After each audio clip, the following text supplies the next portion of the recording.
Welcome to new TV Telugu. పక్క రాష్ట్ర ముఖ్యమంత్రి నారా చంద్రబాబు నాయుడు ఢిల్లీకి వెళ్లి అక్కడ కేంద్ర ప్రభుత్వంతో కొట్లాడి మిర్చికి అధిక ధరను కావాలని అడిగారని బీఆర్ఎస్ ఎమ్మెల్సీ కల్వకుంట్ల కవిత ప్రశంసించారు.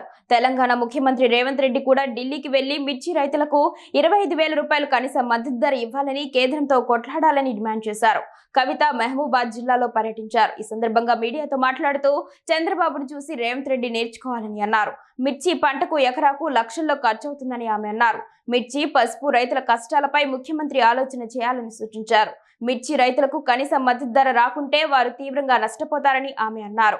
తెలంగాణ ప్రభుత్వం పీపీపీ మోడ్ లో నడుస్తుందని ఎద్దేవా చేశారు. పీపీపీ అంటే ఫోబియా, పాలిటిక్స్, పర్సెంటేజ్ అని చురక అంటించారు.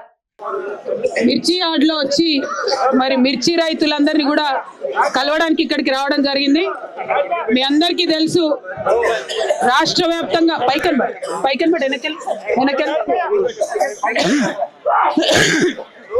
రాష్ట్ర వ్యాప్తంగా మిర్చి పండించే రైతులందరూ కూడా ధర తగ్గిపోయి ఇబ్బంది పడుతున్నారు.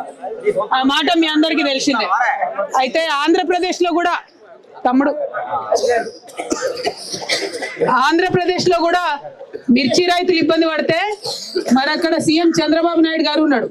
ఆయన ఢిల్లీకి పోయిండు, లొల్లి చేసిండు కేంద్ర మంత్రుల్ని పట్టుకొని.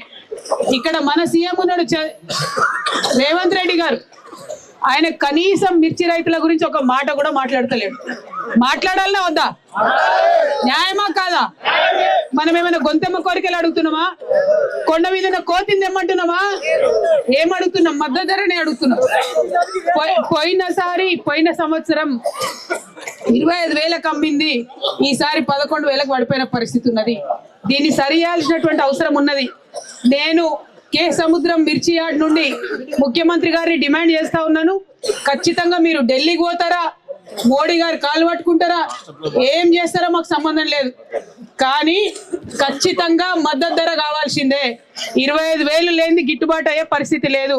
ఇప్పటిదాకా రైతులందరితో మాట్లాడుతుంటే వాళ్ళు చెప్పింది అదే. 1 ఎకరం మిర్చి పంట సాగు చేయాలంటే 2 లక్షల రూపాయలు అవుతుంది. కనీసం మిర్చి పంట తెంపాలంటే కూడా, ఖాతాకొచ్చింది తెంపాలంటే కూడా కిలో 15 రూపాయలు పట్టుకున్నా కూడా 40-50 వేలు మినిమం అయ్యేటటువంటి పరిస్థితి ఉన్నది. మరి అటువంటి పరిస్థితులలో మన గిట్టుబాటు కాని ధరకు అమ్ముడైతే చాలా ఇబ్బందికరంగా ఉంటది. కాబట్టి ప్రభుత్వం తక్షణమే చర్యలు తీసుకోవాలని చెప్పి నేను కోరుతా ఉన్నాను. ఇవాళ మీకు తెలిసి ఇక్కడ చాలా మంది మీరు ఇక్కడ లోకల్లో ఉన్నారు. ఇక్కడ లోకల్లో మీ నాయకుడు వేం నరేందర్ రెడ్డి అని ఉన్నాడు, తెలుసా?